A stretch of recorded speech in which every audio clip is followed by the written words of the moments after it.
So basically, I don't use the school computers mostly because of the web filter on them. I can't check my email, so I can't move basic files around. And yeah, I can't get on Gmail, I can't get on AOL, I can't really do anything besides get on OneDrive, and even that doesn't work all the time. The BCPS Web filter has caused many problems for many students, not allowing them to access simple sites and as a result not being able to complete simple tasks. The sites blocked can include stuff like porn, but it does range to stuff like Wikipedia, IMDb, and YouTube, not allowing you to get simple information and complete research. To research this topic further, I enlisted the help of 3 people. 1 IT department worker, 1 average student, and the principal of our school to gain more information on this topic.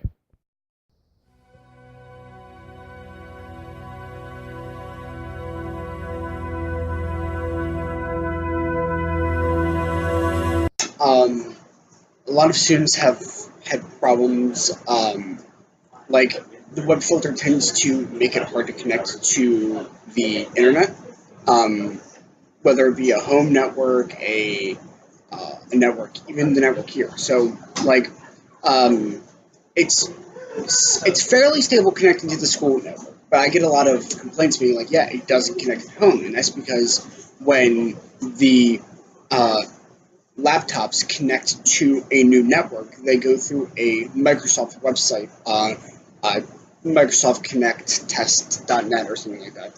And effectively, what's happening is that if the laptop can't register the Wi-Fi network with that website, it won't connect. But the Lightspeed filter blocks that connection. Not all the time, but sometimes it blocks that connection, and it's a little bit hard to circumvent, and it's not always consistent. Also, like it's difficult for me to I mean, some complaints other students access email, access look stuff up to fix problems like online tools and stuff like that. It's hard to do. Yeah. This year, Baltimore County Public Schools gave every student in the county a laptop to use at home for research. The only problem is that, as William mentioned, the network connection is off. This stops people like me from going on Google at my house. Another problem with the computers is you are not made the admin of them. That means you are not allowed to give authorization to updates, which means my computer hasn't been updated in over 10 months. It's not good. Now I wanted to find out who decides which websites are blocked and which are not. So I decided to ask the man who runs the school himself. I would imagine it's the Office of Technology. So it would be most likely the office that Ryan and Briali oversees. Okay. They changed their name quite a few times. I think it's like the Office of Digital Learning. Okay. And so they most likely are kind of doing an assessment. And I would imagine that how it works, because you could never know every site, Yeah. right? And automatically, proactively put that as a block, right? So probably what happens is they get information from teachers or from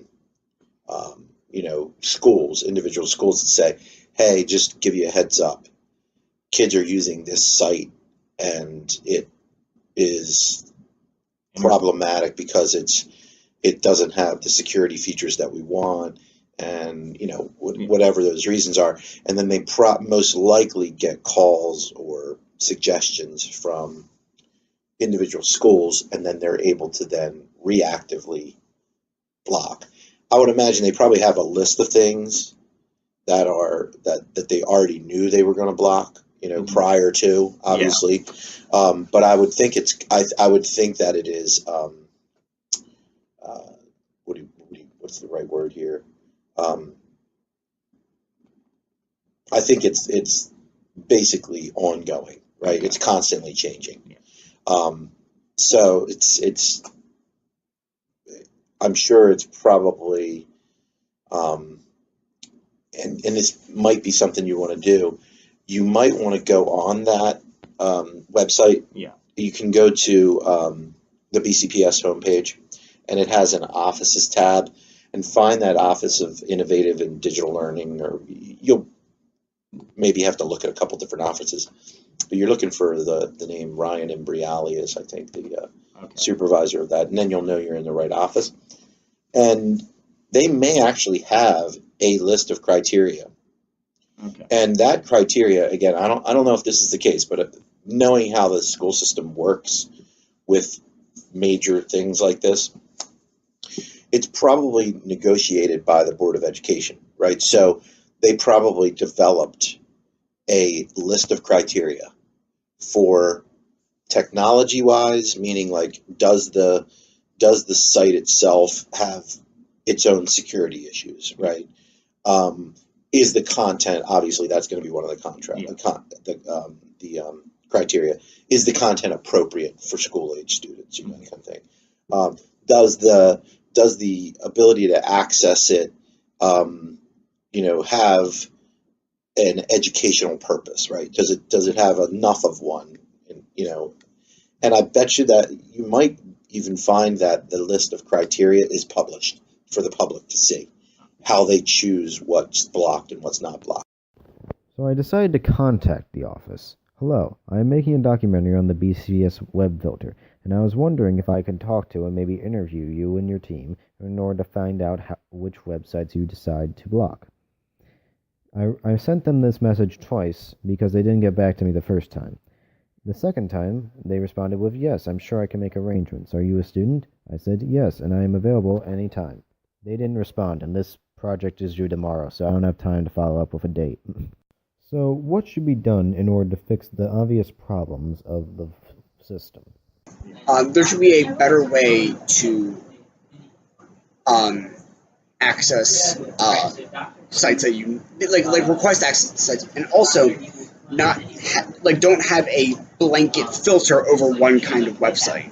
With the thing I've said with the forums, there's very clear difference between Yahoo Answers and a Microsoft sanctioned forum that's on the Microsoft website. Think that YouTube should not be blocked because it is there are way more benefits to having a student access YouTube. Like Khan Academy, all of their videos are YouTube held, which means it's really difficult to access their videos if you go about it the wrong way. So I think that would be I think that'd be an example of there's more aspects to every website than it shouldn't be blocked. And yes, students can misuse and things, but the fraction of students that would is like a drop in the bucket compared to all of the benefit that the rest of the students will receive, who are going to be responsible.